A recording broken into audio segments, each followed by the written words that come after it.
Cowboys face decisive running back challenge. The Dallas Cowboys filled several roster needs via the draft, but one position that was overlooked was running back.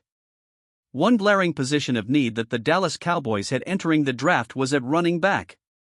With the expectation that the franchise would select a back at some stage in the draft, as it turns out, it simply didn't fall the Cowboys' way. With the looming shadow of a potential Ezekiel Elliott reunion on the horizon, coupled with Royce Freeman and Missouri's Nathaniel Peat both signing on as free agents, the Dallas running back room now has ample bodies.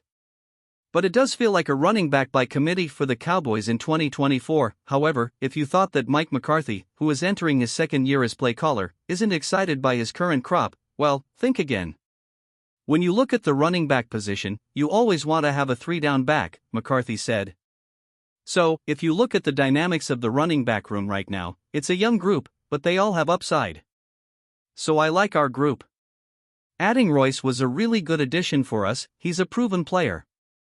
Rico's healthy, you got Deuce, Hunter, and let's not forget about Malik. So I mean, you have players that going to be here, the younger guys, 2+ years, and I think they'll be better in the second year of the offense. In truth, the current crop of Vaughn, Davis, Lupke, and Dowdle all have to show improvement in 2024. All were bit part players for Dallas last season, and now, with no Pollard, someone has to take the mantle of RB1. Right? Or is that Elliott? The aging veteran who could come back to where it all began for one final push at getting the Cowboys that elusive Super Bowl trophy. None of the above options would strike fear into opposing defenses, but there is the element of surprise to some. Vaughn, Davis, Lupke, and Dowdle have been used fleetingly since arriving at the Star. As Jerry Jones says, perhaps now is the time for the group to carry the mail for the Cowboys. But there isn't much to go on.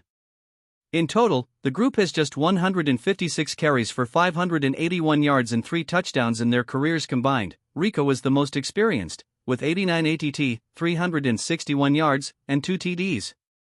Then there's Freeman, who is now on his 5th NFL team, rushed for 319 yards and 2 touchdowns on 77 attempts for the Los Angeles Rams last season. All have something to prove, and with no obvious RB1 right now, the competition will be fierce. But perhaps that's what is needed. McCarthy is banking on his running backs being better in year 2 of the offense, and given the state of affairs for Dak Prescott and Big Mike himself, finding a consistent run game is paramount to Dallas's ability to amount to anything in 2024 and, in turn, potentially save their jobs in the process. What do you, Cowboys fans, think about the running back situation? Who do you think should take on the role of RB1? Share your opinion with us.